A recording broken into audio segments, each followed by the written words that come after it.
Big welcome back into Matt. It's been a little while, mate. You were just telling me before we started that, yeah, last time we're on, you're in the top 1,000. So I just wanted to ask you what's kind of happened over the last 3 or 4 weeks there, the highs and the lows, mate. Welcome in. Hey man, thanks for having me. Yeah, it's been a bit of a fall from grace since I was last on the channel. I did get as high as 5,500, and then this week we've clawed some ranks back. We're down just under 3,500, which is good.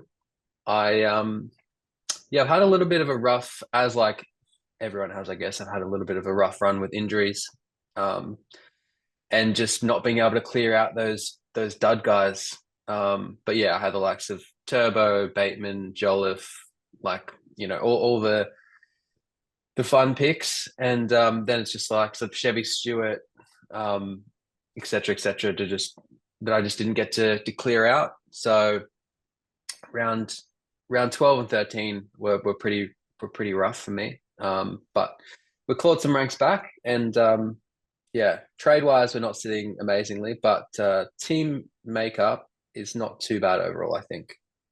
Yeah, it's looking much more solid now. Did you get stuck in the Tedesco bring in and captain in round 13, or did you have him earlier? Yeah, no, I brought him in. So I made four trades in round 13 to get to 13 players. Yep. So yeah, I traded out Crichton, Jolliffe, Hines, and Stewart, and brought in Tedesco, King, Carraz, and Aitken. So I brought in like four potential guns, and then captain Tedesco.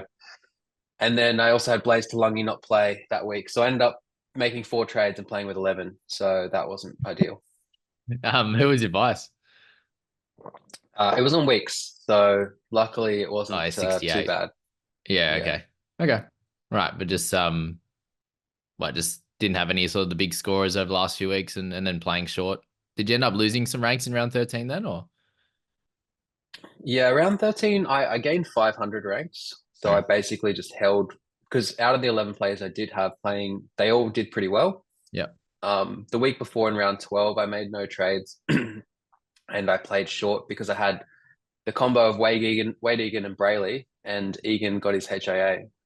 So I played without a hooker that week because I'm just really not wanting to make trades on hookers at this point Oh, because they're it's all disgusting. useless. So I'm even yeah, tempted to bloody bring in Talon to Silver this week. So you can see where I'm at yeah, on the hooking situation, that's for sure. But yeah, so 3,466, six trades remaining, mate. Coming into this week, not looking like you have to trade them. And is that the way you're gonna play it? yeah. I think so. The plan was always to, because I obviously had to trade heavy through round 13, and then last week I had to make a few trades as well just to get my team a little bit better set up. I did trade in Seyfarth last week, which worked out well last week. But I traded Hughes to Seyfarth. But obviously, in hindsight, maybe holding Hughes would have been better because Seyfarth's now been dropped. I thought watching the game that he mostly played well, but watching the interview post game, Benji was blowing up about how certain players made some mistakes and they need to be dropped.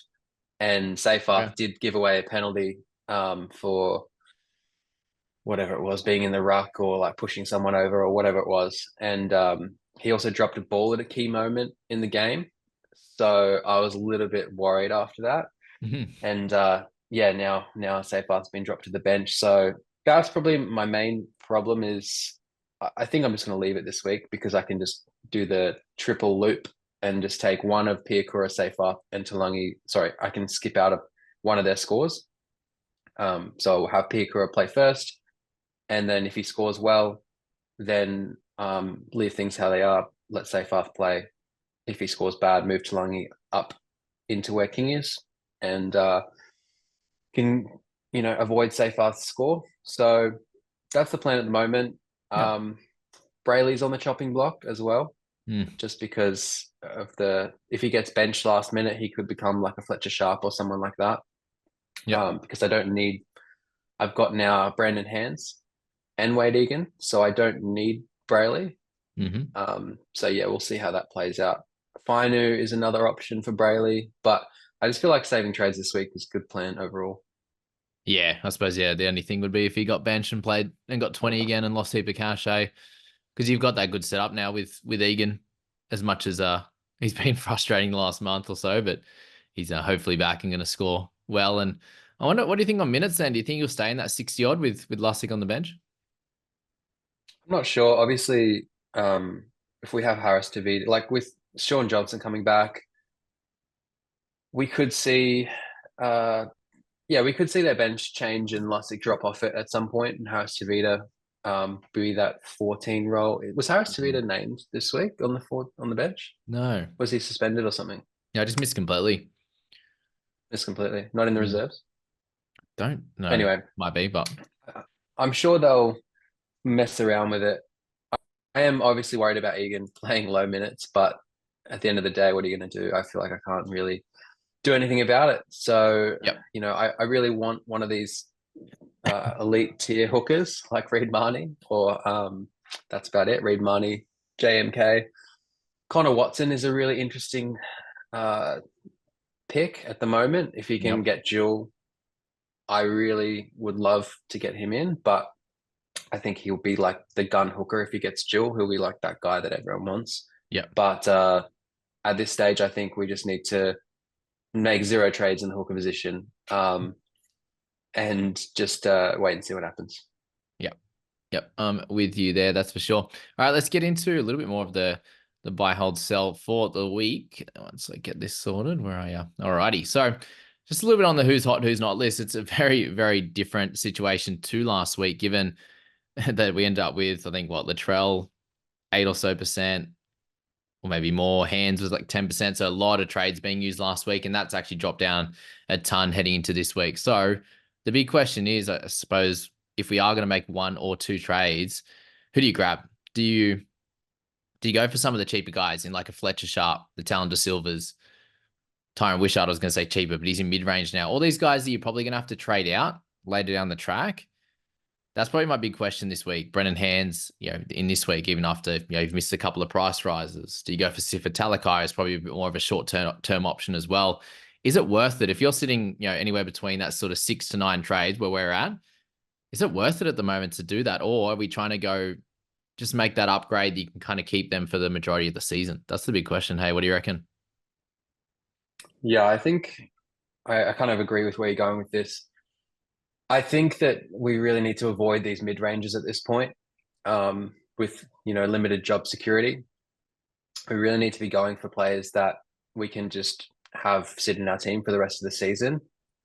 Obviously, I went for safe half last week with I thought that Bateman was going to be out quite a bit longer, and I thought he might have that role till at least round 20 roughly, and that was going to be my last kind of mid-ranger cash cow pick. And it was just because I couldn't afford to go up to anyone else, because I had Hughes' money and I couldn't afford to go up to anyone else. But I think coming into this round, I think the time for these punts is kind of over. Like, if you have more trades, like if you have 10 plus trades, you can definitely still do it. You can come in and bring in a Wishart and then trade him out later on. But yeah, I feel like if you are low on trades, like most people are, it's 2 trades that you're going to spend to get them in and out. I mean, even Fletcher Sharp, to be honest, is going to be a very popular pick this week, and for good reason. Yep. But yeah, using 2 trades on him, if Ponga's back early, if Ponga's back like around 2021, then you're kind of just renting him for a period. So yeah, I think he is okay, but besides that, it's getting a little bit dicey bringing in some of these guys that aren't guaranteed to make a lot of cash. Yeah, the way I see it is it's going to be more of a selection around, do they kind of cover a couple of weeks, important weeks for you? Like, do they cover next week, which Sharp doesn't, which Brennan Hands doesn't? Yes, the cash generation is cool at this time, but I think that it's going to be more than some okay scores that, we saw Hands last week at 33. The week before was great. Like Sharp was 49 last week, but he might go 31 this week. And is that scoring going to be good enough in your 17 in the weeks like this one, the non-origin kind of, weeks there? And if Fletcher Sharp's coming into your team for, around 17 wing fullback, maybe if you need him to cover Garrick or something like that, and then he's around 19 guy for you as well, then maybe that's worth it. you got to look at like Tyron Wishart, and does he cover someone for you next week, or is he just an extra on your half or wing fullback list? We got to go to hands, and yeah, is he actually going to help you in one of those weeks? That's why I didn't end up going for it. Just it didn't really suit my planning. I wanted someone to cover 16, and he doesn't do that. And then yeah, I just don't think I want to delve into the Eel situation any further after having Lussick. But Jaden Campbell, he's probably more of an interesting one than those guys, given you'd imagine he sticks in that team the whole time, right? Yeah, you'd feel like they're gonna make space for him somewhere, but whether that's on the bench as a 14, whether that's in wing, like in fullback, whether that's in 6, it's a little bit risky still. I feel like he's one of their better players, so they will make space for him. And if I have a look at this year, he's either played fullback or 5/8, so he hasn't been put in the 14 role. And you think if he was going to be, it would be when he's coming back from injury. So, and neither time he's come back from injury, he started on the bench. So maybe he is the guy that gets an auto spot in their spine. And then you've got him, you've got Foran, and then you've got Brimson. Maybe that's just the 3 that they're locking in. But yeah, it's just like the Titans have the buy-in round 17, so it depends on your coverage there. Like, do you have Garrick? Do you have Fafita? Do you have one of these Souths guys? So yeah, we don't want to repeat the situation of round 14, because I think what a lot of us realize is, yeah, whilst we might only have 4 players out for that round, you've got to account for Origin people not backing up and injuries, suspensions. So ideally, you don't want 4 out that week. You only want 3. Yeah, or 2 or something like that. Yeah, for sure. The way it looks at the moment, so Tanner Boyd's 18th man, and he's been back for this is his 2nd week now, and he hasn't made the side. So maybe they are going to go for Campbell and Foran, and then have Brimson at the back. And if that's the case, he's probably a pretty solid selection, because he's the goal kicker now, hey, without Tanner. So that's just a little bit of an addition onto his scoring. And we know that he can be at that, he's averaging 44 this year, and I expect that to kind of go on for the rest of the year. So you might get someone that helps out in that wing fullback position who plays all those big buy rounds to come. And that's probably one of the mid-ranges that you'd look to go for. And I suppose it's a very interesting one, him or Tyron Wishart at the moment. And maybe Wishart gets the jump on him just for that coverage of halfback with Galvin being out. That's another interesting thing to note as well, that he's been traded out by a lot of people this week, 4.7%. What do you think about that? Yeah, I mean, at the end of the day, he has probably peaked in price. Yep. Or around peaked in price. So I don't hate it, especially if you've got plenty of trades, because there's no guarantee after the whole contract saga of trying to get released and things like that mid-season, which is crazy. Considering, Benji and the Tigers have given him that spot that, no other team would have given him, and Benji backed him through that initial period. There must be something going on in the back end of the Tigers for this kind of stuff to happen. I think I don't know. Benji didn't really seem super convincing after his post-match presser. And when the Fox guys were analyzing his presser afterwards, they were saying that they don't think Benji kind of has backup plans. It's kind of like all out attack, spread the ball. But when they're down by a lot of points, they're not just completing sets, kicking the corners. They don't have a backup plan where they switch out of their style. They're just kind of going for that attacking style and not really pivoting. So I don't know, maybe there's some kind of issues in the background, which means that with Dewey coming back as well, it is risky. Caesar, Dewey, they could just be the halves. Appy's playing halves this week, so there is a chance that Lockie Galvin gets pushed back to reserve grade or gets rested extra long or something. I'm willing to hold 1 week and reassess next week, because we really need him next week. But I don't hate the idea. It's just, if he does come back next week and start scoring 50 plus again, you're going to regret it. Yeah. Still feels like, I think even if he is out next week, if we got a little bit of info that he was going to be back in 17, I think it'd still be a hold, because he's been such an important player and he doesn't have any more buys through this period. So if we get him for around 19, that'll be helpful. But yeah, it's definitely frustrating. And I can understand, if you have a lot of trades, like you said, to be able to move him on at that good price of 643, because you can go to, if you have 100K in the bank, you can go to most players. outside of the Origin guys who you're not going to select anyway. You can go to almost anyone that's relevant. You can go straight to a Jerome Hughes and these types of guys at 750, for example. So I can understand the merit in it, but I do think he's a hold there. Because if you get this right, sure, you're going to beat out. How much of an improvement are you going to get from selling this guy? Like if you get it wrong and he comes back and he plays all those weeks and averages that 49 that he has, then you'll miss out there for sure. So that's an interesting one. And if you are to trade him straight to one of these mid ranges, maybe it can help you upgrade like a Sam Hughes, who's high on the list of sellouts. Same with Daniel Atkinson and Armstrong. They're all in that sort of 400s to 380 there. And that could get you to a 600K guy or 650. And maybe it does work out better for you because you can get two kind of guns into your side in whatever position it is and not waste trades on those mid ranges again. Maybe that's the only kind of big positive out of it. Yeah, for sure. Like if you've got no money in the bank and you've got Galvin and Hughes and you want to turn them into Fletcher Sharp and Jerome Hughes or like Connor Watson and Fletcher Sharp or something like that, you can make those moves and you're gonna get a march on everyone else because everyone owns Galvin. Yeah. But it just comes down to does he come back? Does he come back to if he comes back normally and he starts scoring 50 plus again, like he scored 77. Like I was looking at this last night, Yeah. and because I was like, I don't know, contemplating it just because I really want Connor Watson. Yeah. And but I was looking at his last couple scores and he's got like 77 and 66 or something in his two scores before the last low one. And like, yeah, I think we're just very short term sighted in this game, and we focus on what happened last week. We see that 33 in our team, and we go, oh, I can get better points elsewhere. But he Yeah. literally just got 77, so it's just like I think we just need to be patient. Hopefully he comes back next week, or if not the week after, and there's no issues. But yeah, the Dewey situation. If he plays really well in reserve grade this week, and then gets named next week with Caesar, maybe and then Galvin gets named in reserve grade or something, then maybe you could make the move. Yeah, it feels like Dewey probably has to play center. Their outside backs are so dire, aren't they? So that's what I kind of looked at it and went, surely he does, but we don't know. He's named at 7 in reserve grade. Yeah, well, there you go. So we don't know what Benji's going to do. Like maybe, it's 7, so he can come into that position if he needs to, but it's interesting because if Sullivan comes back, where does he fit in? Does he go to 14? Yeah.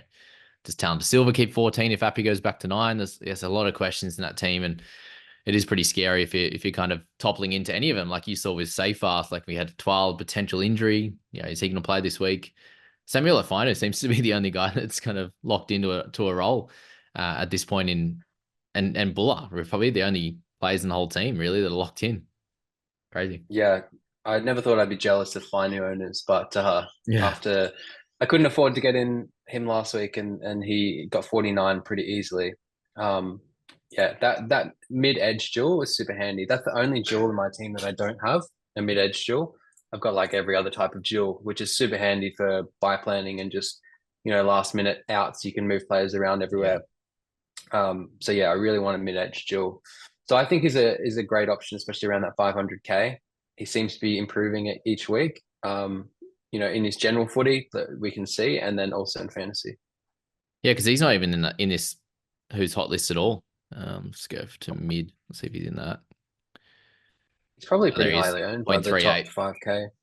0.38. Yeah, so he's obviously owned by a fair few, and he's still probably that guy in the mids anyway, / edge that you want to buy in that mid-range territory that you're likely to get for the whole year, which is going to be hard to find. He looks like he is improving week to week, and he was him and Seyfarth were getting pretty hot-headed last week, weren't they? Or at least having a good crack. And like you see, he was even in there in cover defense and trying to help save tackles and stuff. So I think that's good news because you can see those big guys sometimes they do get a bit lazy in sort of cover and stuff like that. But he's shown some good signs there for sure.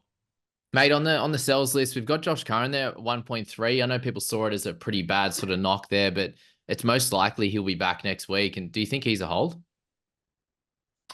Yeah, I think he's a hold. I mean, at the end of the day, if he's out next week, then you could maybe think about it. But even still, he's got that duel. He's playing round 16. I don't think we can really afford to trade out players that are playing round 16, besides like a Hughes or someone. Yeah. I think it's pretty tough because you see when we get to these buy rounds, we will lose a couple of players often, or one or two players, and yeah, we just need to have those extra numbers ready to go. So even if you've got 14 for round 13, I probably would just hold him. Yeah, a lot of these just look like massive mistakes. You can understand the Galvin one if he's rested like longer term, 2, 3 weeks or something like that. But everyone else here on this list basically should be held. Like we'll speak about Kohler in a second, but just looking down the list, Jacob Preston, if he could be back in a couple of weeks, to be honest with you there. So I'd probably be holding him now that he hasn't actually broken his ankle, but I can understand the people that were selling thinking that he was out. Dylan Brown at neg 0.6, like you've got Brandon Smith, we understand, Reed Marnie being sold, Ethan Strange, and Kale Iro all being sold feel like massive mistakes to me. Talk me through those. Let's start with Salmon. Salmon makes sense, but Dylan Brown at 0.6. Dylan Brown is an interesting one because honestly, as a Parramatta fan, I watched the game last week and he just is not getting the ball with Moses back. It was a weird base stat game though. I think he had like 14 tackles when Yeah, he normally has 20, 25. I think Parramatta often have these weird games where no one gets base stats because they spread the ball down the edges a lot and and play a lot of like offload footy, yeah. and it ends up being like a lot of the time low base stat games. Like I think there was one against Seen a Manly few, earlier yeah. in the year. Yeah, so I mean, I would just obviously hold this week. If you really want to sell in round 16 to a Hughes or something, you can, but I think that we've got too low trades to be making trades, luxury trades like that. Obviously, yeah, he'll probably lose some cash and he's probably not going to score as well as he did without Moses, but I think you probably need to just hold him through the origin period and then you can trade him to a Cleary or a Hines or, an SJ or something like that post origin. But at the moment, if he's a warm body and he's, scoring 50 odds, you just probably need to hold him. Yeah, just I feel like we're gonna note this moment down and these few weeks there where people are just cannoning through those trades. Like I'm seeing so many people knocking out 4 a week.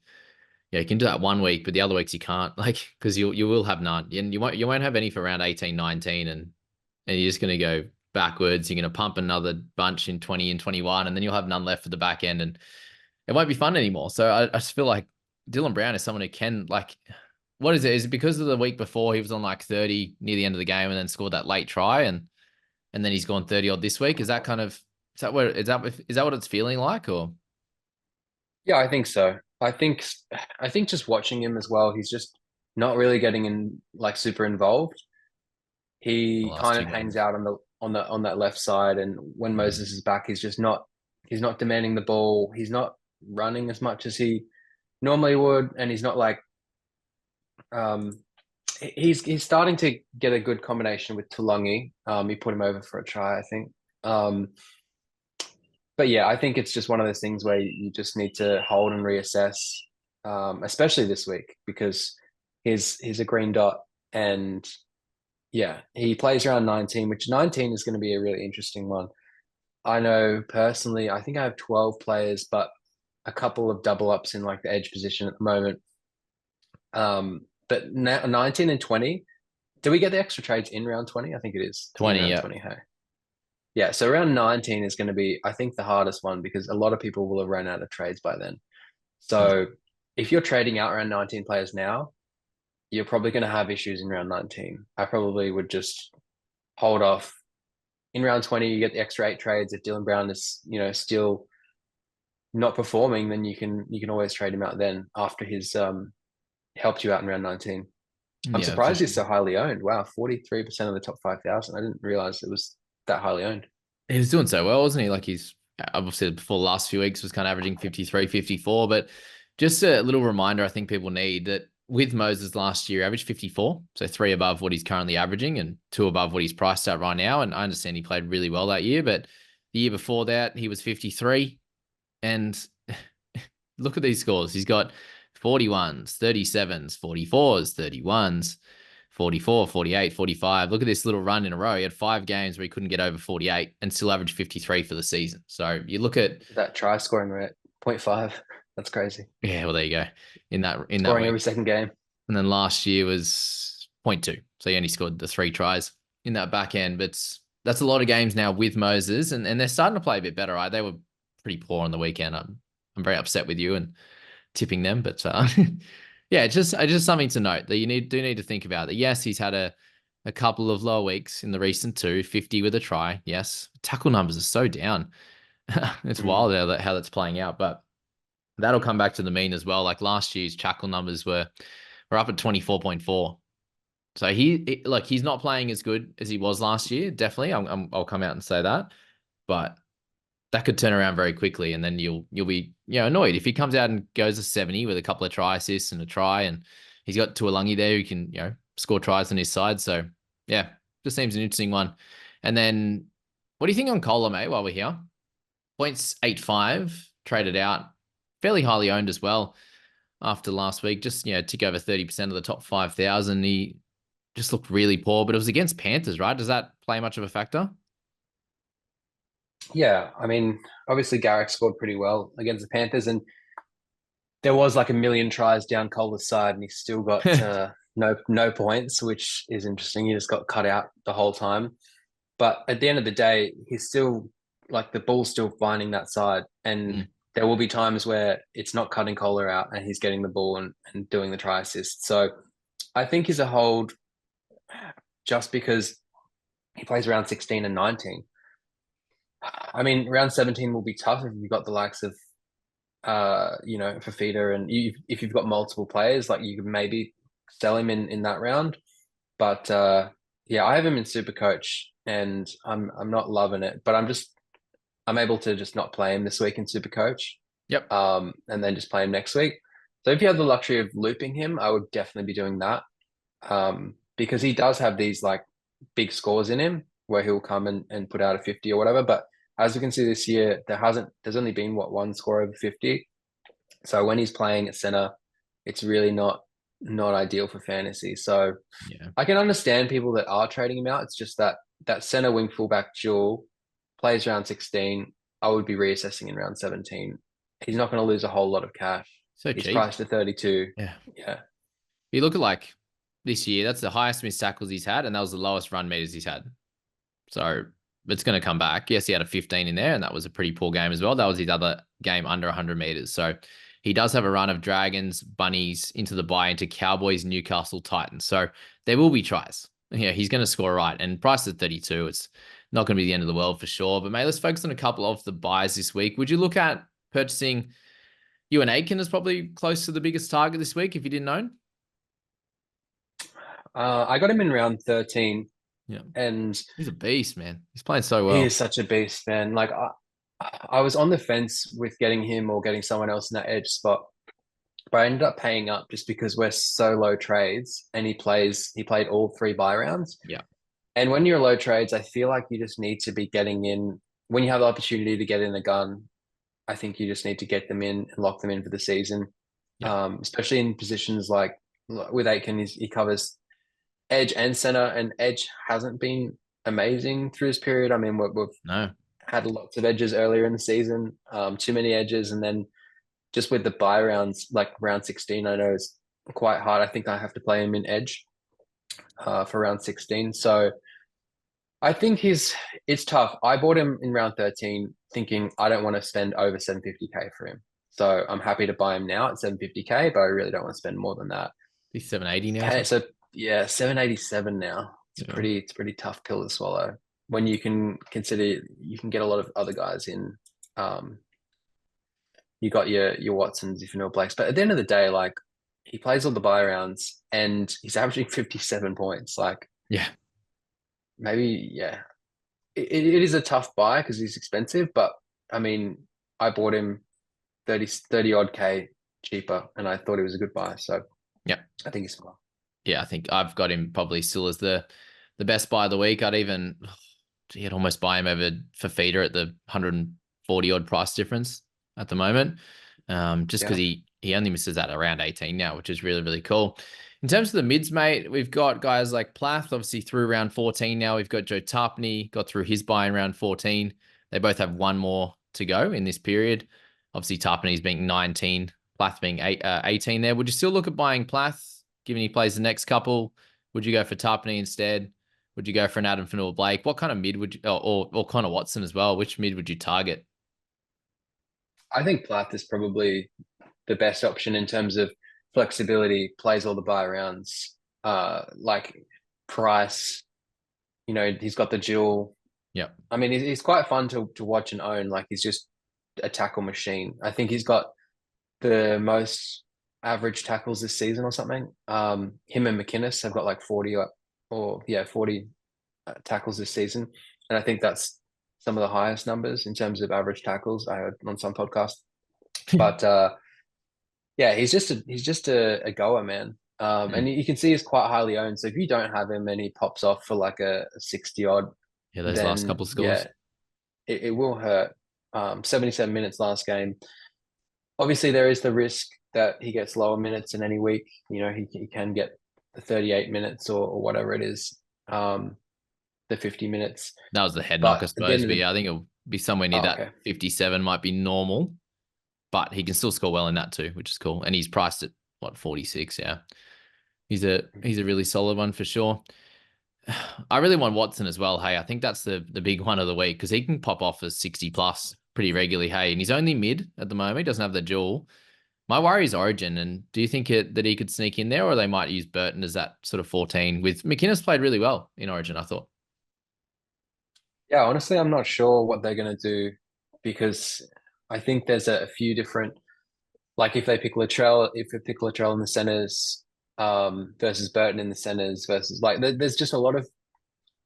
I think it's hard to move on Watson this week. Is what I'm getting at. I Yeah. think you're better off just waiting a week. There's a good chance he doesn't make it because he's been out injured and that, but he is that Madge mold of like a workhorse, like full of energy, doesn't get tired. So there's every chance that he could come in. So I think with Latrell, with Watson, with Burton, with these kind of players, I think it's just much better to wait a week. You don't have to make those trades. Not many people are struggling to field 17, or if they are, they can bring in like one of these other options, like Jerome Hughes, Fletcher Sharp, like any Aitken.